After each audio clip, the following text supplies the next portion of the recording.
Hey guys, just figured out that my brake reservoir was leaking. It's dry rotting. This plastic is just super brittle and nasty and falling apart.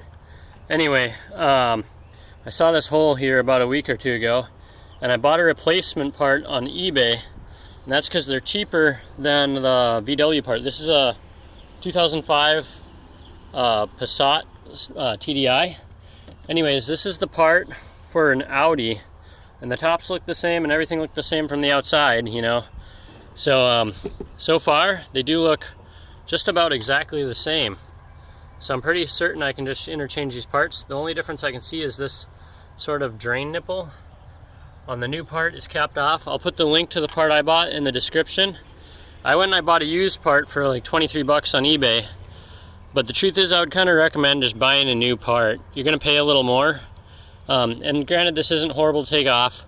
You're going to pay more, but it should last longer. In the least, buy something like this. Some kind of Armor All type treatment. Spray down the outside, especially if it's new.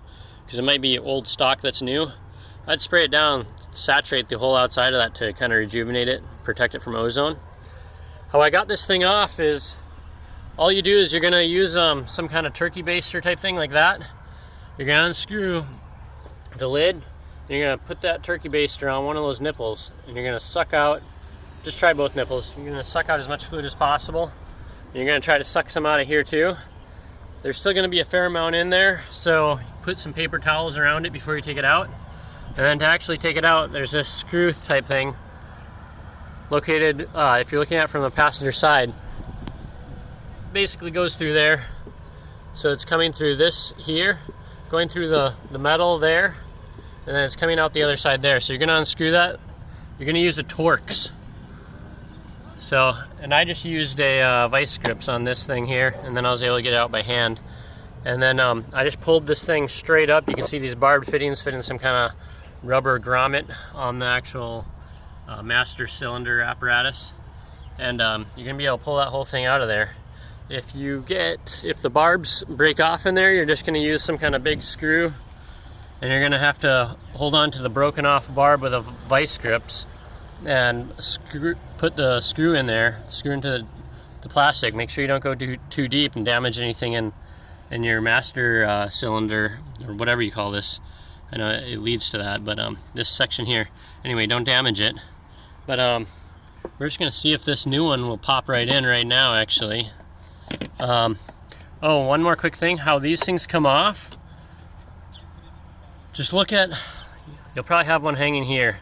The easiest way to take these off is to use a screwdriver and slide it in from this side.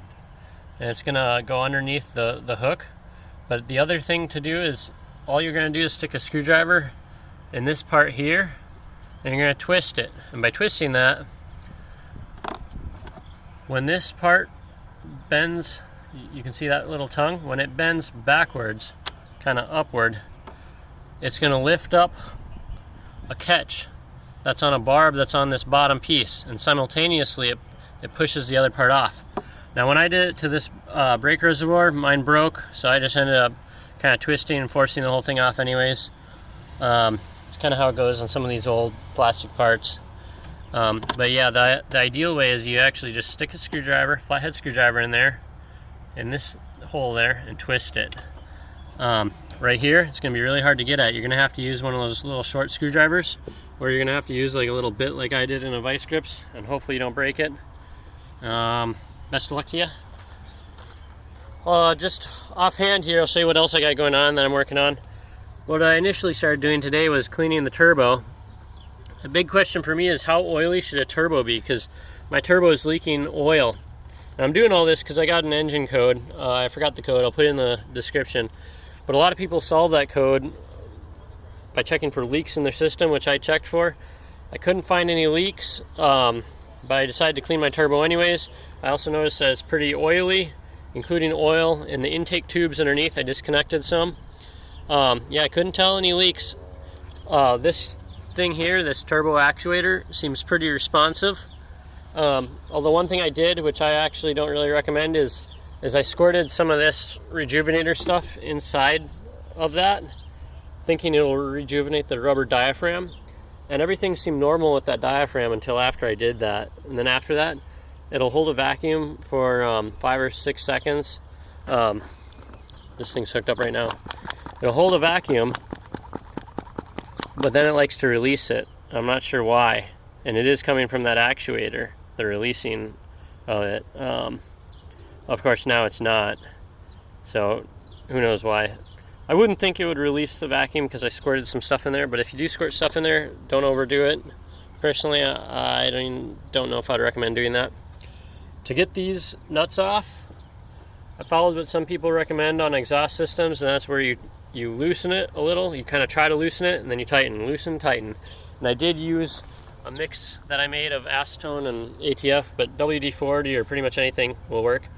What really helped me though was applying heat to these nuts. That's what it took. I was scared of damaging something on here, and they wouldn't come off originally, so then I used some MAP gas, a MAP gas torch, and heated them up, including this last one. That last one was really tough to get at, and I know I'm kind of segueing into stuff that's not about the brake actuator. But how I got at that last one, the only way was from on top, and I used one of these curvy wrenches. You can buy them pretty cheap at Harbor Freight. But I had to grind off some of this side on the inside because this metal thickness on the outside here is too thick. So you can kind of see these straight wrenches can get at that third kind of hidden nut, and they're a little thinner. And so I had to grind this down to actually get at it. By the way, for future reference, I don't think you really have to take this gasket out. It appears to be stainless steel to me. So the oven cleaner shouldn't really hurt that material. Although when I am going to actually spray this out. I'm not sure if that's the best idea, but I think I'm going to spray it out with water because I don't want all that oven cleaner going through the exhaust system. I've heard it can damage stuff in there. So I'm going to slide a piece of plastic over this to try to prevent it from going in the exhaust. Then I'm going to spray that out in here. And probably just run it a little bit after that and see how things go. Anyway, best of luck on your projects.